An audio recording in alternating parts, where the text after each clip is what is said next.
Hello, good afternoon student. Myself ખુશ્બુ Shah.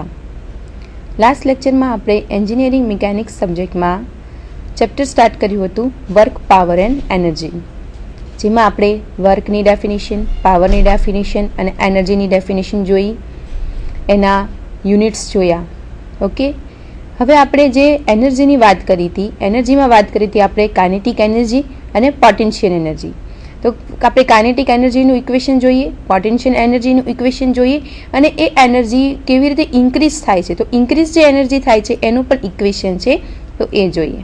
Okay, તો first આપણે વાત કરી હતી એનર્જી, કે એનર્જી એટલે શું?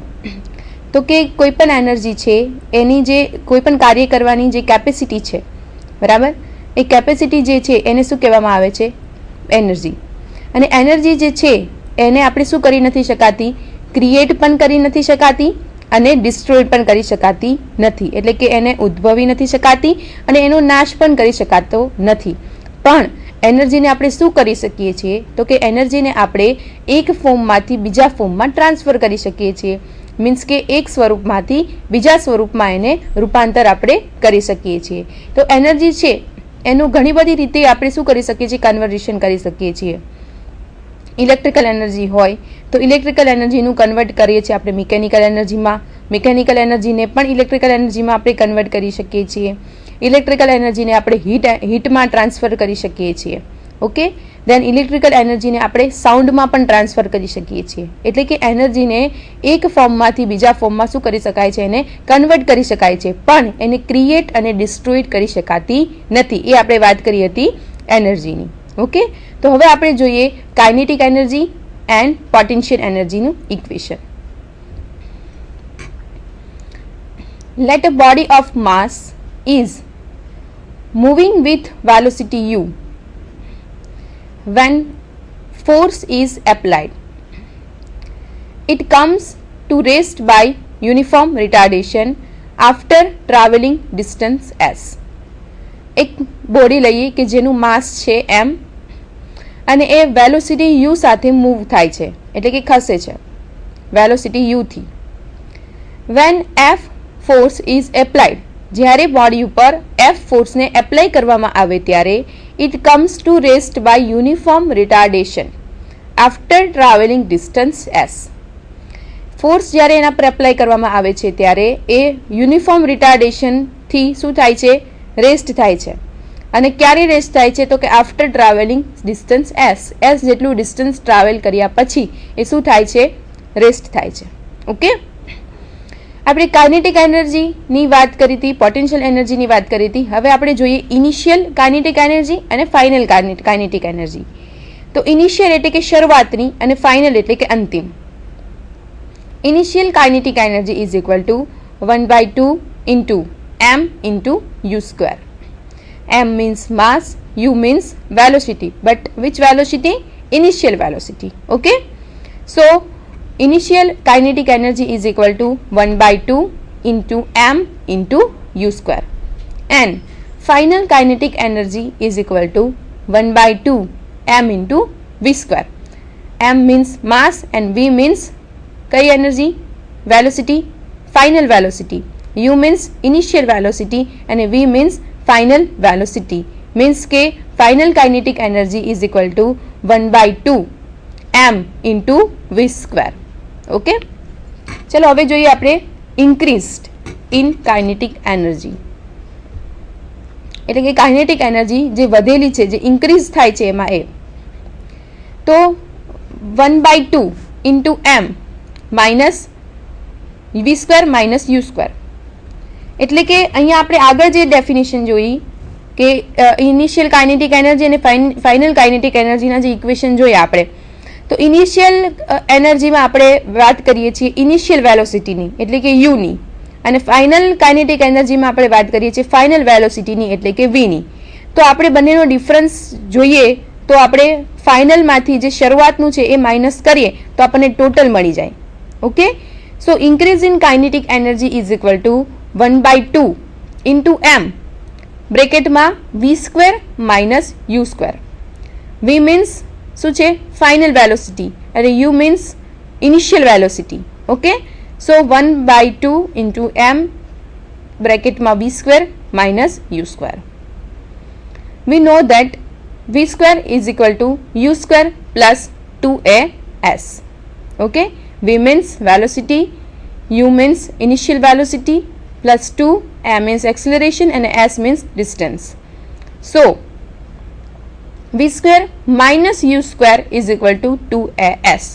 ઉપરનું ઇક્વેશન ઉપરથી આપણે નીચેનું ઇક્વેશન બનાવી શકીએ છીએ. v square minus u square is equal to 2as.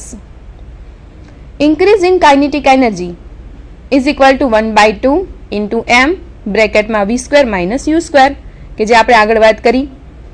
અને વી સ્ક્વેર માઇનસ યુ સ્ક્વેરનું આપણે ઇક્વેશન બનાવ્યું કે જે V square is equal to U square plus 2as. એના ઉપરથી આપણે V square minus U square is equal to શું મળે છે આપણને અહીંયા 2as. તો ઇન્ક્રીઝ ઇન કાઇનેટિક એનર્જીના ઇક્વેશનમાં આપણે વી સ્ક્વેર માઇનસ યુ સ્ક્વેરની વેલ્યુ પુટઅપ કરીએ. So is equal to 1/2 into M અને એ વેલ્યુ છે 2as. So 1/2 into M into 2as. So is equal to ma into s. ma means force is equal to w. આપણે આગળ વાત કરી. તો kinetic energy, increase in kinetic એનર્જીનું આપણને ઇક્વેશન મળે છે ફાઇનલ અહીંયા f into s. f means force અને s means distance. ઓકે, તો increase in kinetic energy is equal to શું થશે? Work done.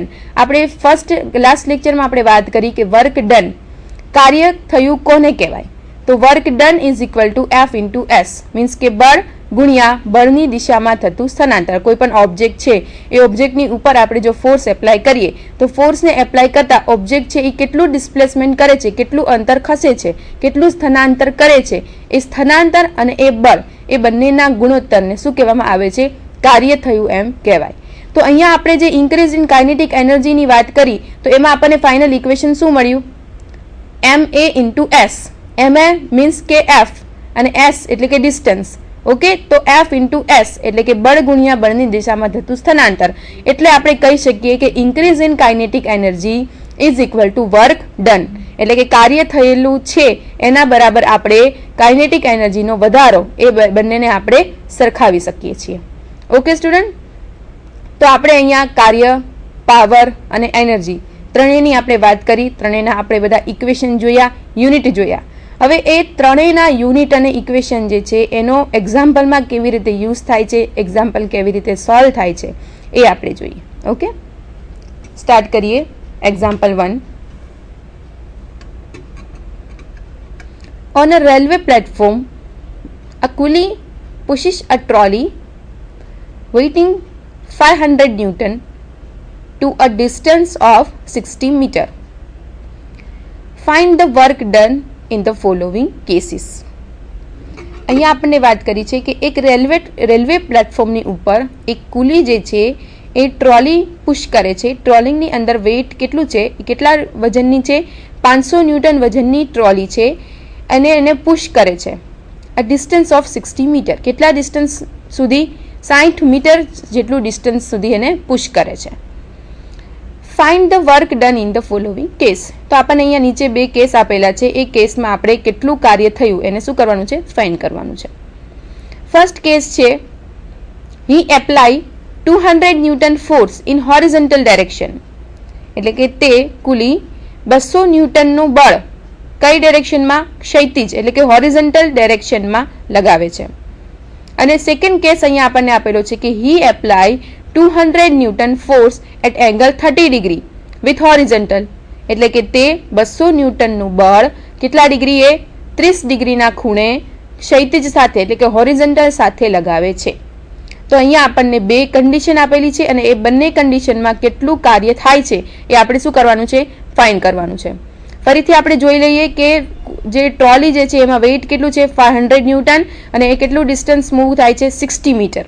ઓકે, ચલો હવે વન બાય વન આપણે કેસ જોઈએ. ફર્સ્ટ કેસની વાત કરીએ. He apply 200 newton force in horizontal direction. Okay, first તમે ફિગરમાં જોઈ શકો છો એક ઓબ્જેક્ટ આપેલો છે, એમાં હોરિઝોન્ટલ ફોર્સ એફ ને એપ્લાય કરવામાં આવે છે. તો જે ફોર્સ એપ્લાય કરતા જે ફર્સ્ટ ઓબ્જેક્ટ છે એ કેટલું મૂવ થાય છે, તો કે ફર્સ્ટ જે ઓબ્જેક્ટ છે એ સેકન્ડ ઓબ્જેક્ટની કન્ડિશન લે છે, એટલે કે ફર્સ્ટ ઓબ્જેક્ટ છે એ s જેટલું ડિસ્ટન્સ ટ્રાવેલ કરે છે.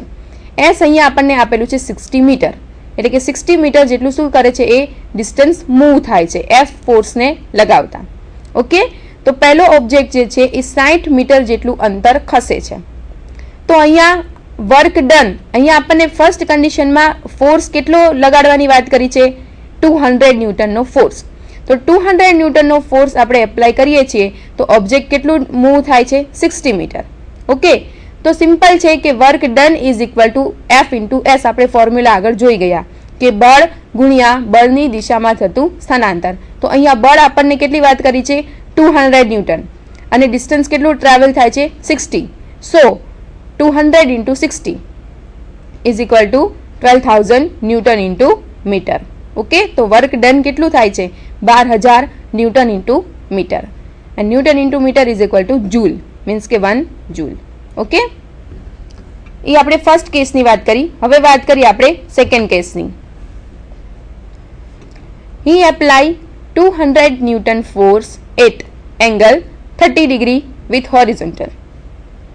ફિગરમાં તમે જોઈ શકો છો કે જે એક ઓબ્જેક્ટ આપેલો છે એ ઓબ્જેક્ટ ઉપર ફોર્સ એપ્લાય કરવામાં આવે છે, પણ ઇન્ક્લાઇન ફોર્સ એપ્લાય કરવામાં આવે છે, અને કેટલી ડિગ્રીએ, 30 ડિગ્રીએ ફોર્સને એપ્લાય કરવામાં આવે છે.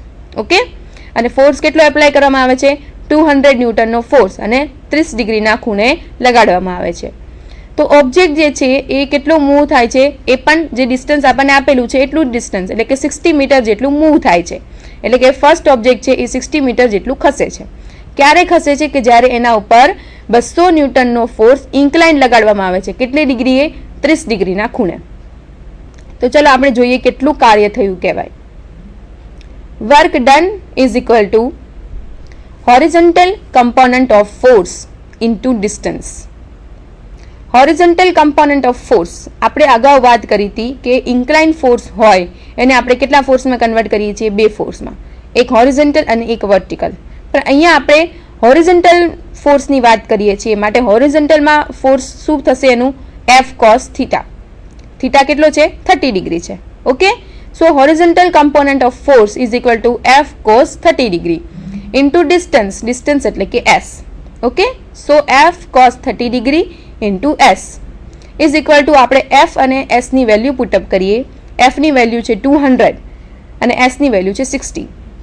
સો is equal to 200 cos 30 degree into 60 is equal to 10392.3 newton into metre joule.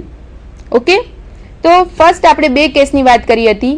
First case હતો હોરિઝોન્ટલમાં 200 ન્યૂટનનો ફોર્સ એપ્લાય કરતા આપણને કાર્ય કેટલું મળ્યું, 12,000 newton into metre joule. Okay, અને સેકન્ડ કન્ડિશન હતી કે પર્ટિક્યુલર ડિગ્રી આપણને આપેલી હતી, 30 ડિગ્રીના ખૂણે 200 ન્યૂટનનું બળ લગાડતા આપણને કેટલું કાર્ય મળ્યું, 10392.3 ન્યૂટન ઇન્ટુ મીટર. ઓકે, તો ફર્સ્ટ એક્ઝામ્પલ સોલ્વ કર્યો આપણે. હવે સેકન્ડ એક્ઝામ્પલ જોઈએ. સેકન્ડ એક્ઝામ્પલમાં આપણને કયા ફોર્સને કેવી રીતે આપ્યો છે એ જોઈએ. Example 2, calculate the work done in pulling up a block of wood weighing 2 kilonewton for a length of 10 meter on a smooth plane inclined at an angle of 30 degree with the horizontal. અહીંયા આપણને calculate કરવાનું કીધું છે work done, એટલે કે કેટલું કાર્ય થયું થાય છે એ આપણે ગણતરી કરવાની છે. શેની, તો in pulling up a block of wood, એક લાકડાનો બ્લોક છે કે જેને પુલ કરવામાં આવે છે. લાકડાના બ્લોકનું જે વેઇટ છે એ કેટલું છે, 2 કિલો ન્યૂટનનું એનું વેઇટ છે, અને for a length of 10 metre, અને એની લંબાઈ કેટલી છે, 10 મીટર ઓન અ સ્મૂધ પ્લેનની ઉપર, and incline at an angle of 30 degree. અને એ હોરિઝોન્ટલની સાથે જે પ્લેન છે એ કેટલા ડિગ્રીનો ખૂણો બનાવે છે, 30 ડિગ્રીનો ખૂણો બનાવે છે. અને એને આપણે જે વુડ જે છે, વુડ બ્લોક, એને આપણે શું કરવાનું છે, પુલ કરવાનું છે. ઓકે, તો કેલ્ક્યુલેટ ધ વર્ક ડન, આપણે કેટલો કાર્ય થાય છે એની આપણે ગણતરી કરવાની છે. ફર્સ્ટ સોલ્યુશનમાં the component of 2 kilonewton weight parallel to the plane is equal to 2 sin 30 degree. Okay, અહીંયા આપણને 2 કિલોન્યુટનનો વેઇટ અહીંયા આપણને આપેલું છે. શેનું આપેલું છે? Block of વુડનું. એ પ્લેનને પેરેલલ છે. ઇઝ ઇક્વલ ટુ શું થશે? 2 sin 30 ડિગ્રી. ચલો એ આપણે ફિગરમાં જોઈએ. ફિગરમાં બતાવેલું છે કે પ્લેન જે છે તે એ 30 ડિગ્રીએ બતાવેલું છે હોરિઝોન્ટલ સાથે પ્લેન. ફર્સ્ટ અહીંયા ઓબ્જેક્ટ બતાવેલો છે 2 કિલોન્યુટન. ડિગ્રી અહીંયા આપણને આપેલી છે 30, કેમ કે ઇન્ક્લાઇન્ડ ફોર્સ જે છે એ કેટલો છે? પ્લેન સાથે 30 ડિગ્રી છે. માટે 2 કિલોન્યુટન જે છે એ 30 ડિગ્રીએ બતાવેલું છે. આપણે ઇન્ક્લાઇન્ડ ફોર્સને બે ફોર્સમાં કન્વર્ટ કર્યું, સાઇન અને કોસમાં. આપણે પેરેલલ ફોર્સ લેવાનો છે, માટે પેરેલલ ફોર્સ શું થશે? 2 sin 30 ડિગ્રી. ક્લિયર? અને જે ફર્સ્ટ ઓબ્જેક્ટ છે એ સેકન્ડ ઓબ્જેક્ટ સુધીનું શું કરે છે? ડિસ્પ્લેસમેન્ટ કેટલું થાય છે? એક બ્લોકમાંથી બીજો બ્લોક જે છે એ કેટલું ખસે છે? તો કે s જેટલું ડિસ્ટન્સ મૂવ કરે છે. અહીંયા s કેટલું ખસે છે? ફિગરમાં તમે જોઈ શકો છો 10 મીટર જેટલું. ક્લિયર? એટલે કે આપણે બ્લોકને શું કરવાનું છે? પુલ કરવાનું છે, એટલે કે એને ખેંચવાનું છે ઉપરની તરફ. અને જે પ્લેન અહીંયા આપણને આપેલું છે એ હોરિઝોન્ટલ સાથે 30 ડિગ્રી આપેલું છે. માટે શું થશે? 2 sin 30 ડિગ્રી, કેમ કે એ પેરેલલ ફોર્સ છે. એટલે કોને? પ્લેનને પેરેલલ ફોર્સ છે. Okay, so f is equal to 2 sin 30 degree, s is equal to 10 meter. So work done is equal to f into s. આપણી પાસે વર્કની ડેફિનેશન છે. વર્ક એટલે શું?